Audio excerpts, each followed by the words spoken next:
You know, the time will come someday when the tragic world events of 2020 and 2021 will become distant memories.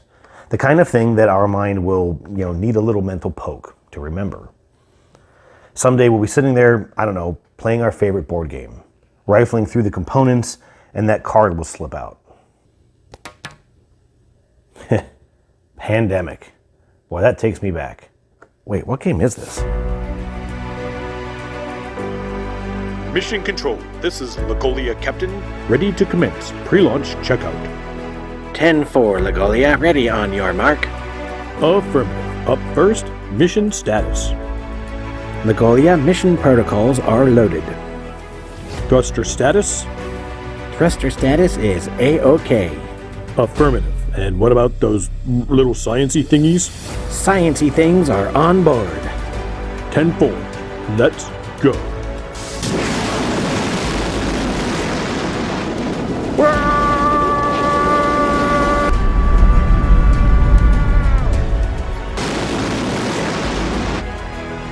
Mission Control, full stop. Time to deploy the launch upper control kinetics. 10-4, Lagolia, deploying now. Good luck. Yay! Bad luck. Oh, Good luck. woohoo! Bad luck. Oh, Bad luck again. no. Good luck. Yay! Bad luck. Oh. Well, this game is Rocketmen, and it's 2021's first entry from notable designer Martin Wallace. On the surface, Rocketmen is a traditional deck-building game, with players representing nondescript space agencies launching a number of missions to nearby celestial bodies. Like traditional deck-building games, you'll be adding and removing cards from your personal deck. However, your starting cards in this hand aren't necessarily ones that you'll want to trash for better options. Instead, these are the entry points for the 12 missions available throughout the game. You see, each mission is specific, with predetermined costs and rewards. Of course, these cards have other uses, as they provide the starting resources and currency you'll need to get your space program off the proverbial ground. For example, each mission requires a specific number of thrusters which you'll need to place on your launch pad before the mission can be attempted. And when you attempt a mission, these icons will increase your chances of success based on which location you're heading to. Lastly, you'll use the money from these cards to purchase new cards or to slot any of these cards onto your launch pad.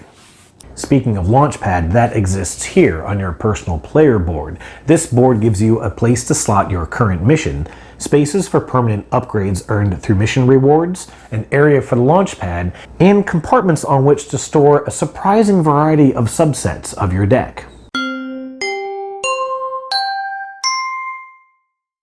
So far, so good, right? The primary focus of your turn will be putting your money to good use. Want a new technology? Simply spend cards from your hand totaling up to the value shown on the bottom of the card you want. Any of the icons shown here must also be spent, but note that cards showing multiple icons can be spent as all of those values at the same time. You can also purchase upgraded engines. Now, these cards provide a significant number of thruster icons, especially useful in the more challenging missions. However, you can only purchase one of them each turn. Otherwise, you can purchase as many cards from the display as you would like on your turn. You can also put as many cards onto your launch pad as you'd like, but each card placed will cost you $10. Hey, these things don't build themselves now, do they? If a card provides a useful symbol or benefit in its text while also being worth $10, you can place the card without additional cost.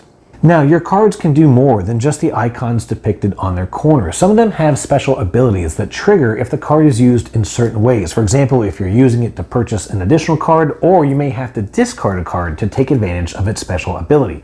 Now, because of that, that means that cards when played are not immediately put into your discard pile. Instead, they're played to a play area on the side of your player board. This lets you kind of check back to see which abilities you may still have available. However, this can cause confusion as you try to circle back and remember what cards were used for what purposes, and therefore which abilities you may or may not have available to use.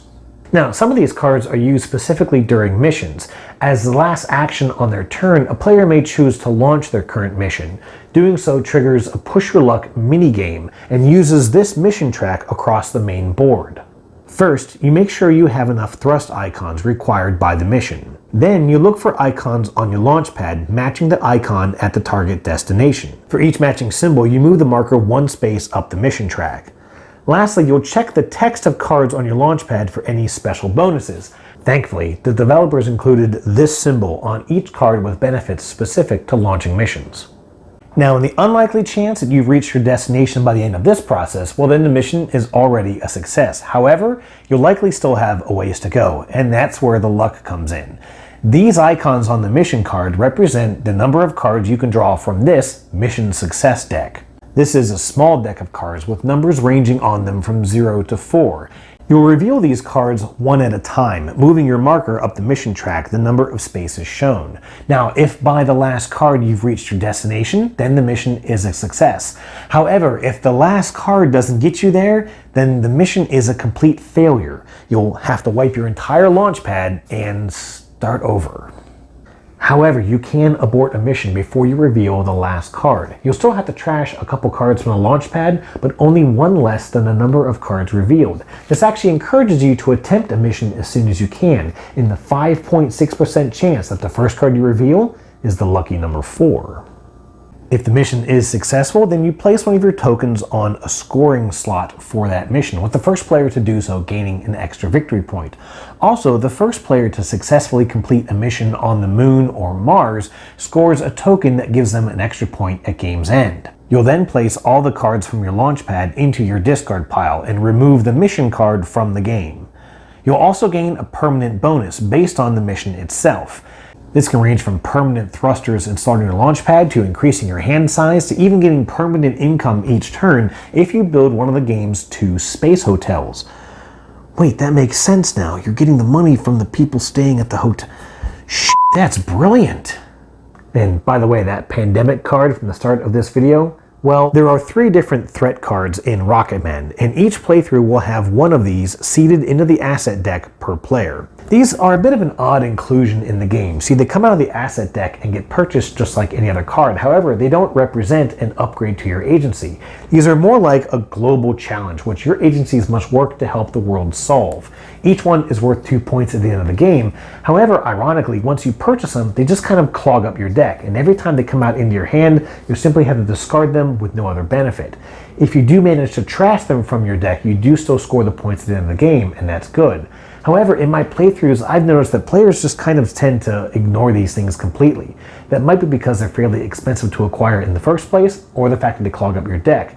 It also could be because of the fact that these actually become more expensive as the game progresses. These icons along the score track represent the cost you must add to any threat for the space you are on or just above. Now, there's some other elements of this game, such as player goals and some built-in variants that I'll let you check out on your own. There's also a solo mode, which is quite good, though you probably already know that if you've seen my top 10 solo games video.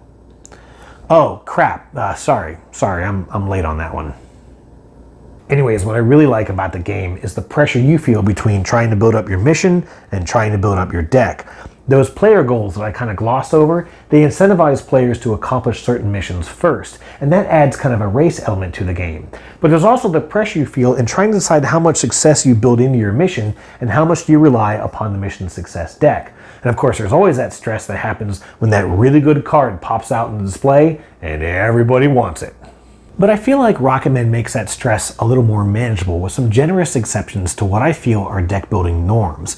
For example, any number of cards in your hand can be kept for use on your next turn. And in addition to that, any cards in your hand that you don't feel are of any use to you right now can simply be discarded without any cost or effect. There is, however, a little kink in the armor of this game, which I would be remiss if I didn't mention. You see, since your money has more than one purpose in the game, you may find yourself developing a mission while another player continues to collect cards. This may help you score sooner than them, however, you may find yourself sparsely equipped to tackle the more challenging missions later in the game. In one particular playthrough, I had to scrap an entire mission of cards, which I had already spent several turns working on because I simply didn't have enough cards in my deck to meet the requirements. Our opponent, though behind us in score, had amassed a tremendous deck of cards and could launch another mission every few turns. They quickly made up for their deficit while we simply had to sit and watch. That, however, is a flaw that you can watch for, so just don't let yourself get caught off guard. All that aside, I feel like Rocketmen is one of the best games to enter my collection. I've always loved games that lets players build upon their strength, and this game certainly fits that bill. But I also really love that internal tug of war that players feel when sitting around in this game. From that rock-solid launch to the luck of the draw, and from the embrace of new technology to the race against time. I also think we can agree that this game has an excellent table presence. Though I should note that I'm using some upgraded components from the Kickstarter campaign, and I'm not sure if these will be available going forward. And so that's Rocketman, which is in fact my first Martin Wallace title and the first game I've purchased from Phalanx, which I'll admit is not my favorite publisher. In fact, I went into this game with a little bit of trepidation, and I'm glad to say that I was pleasantly surprised. And that leaves just one thing left to do. Come in, Lagolia Captain. Yeah? Time to sign off. Okay. Bye! Cheers.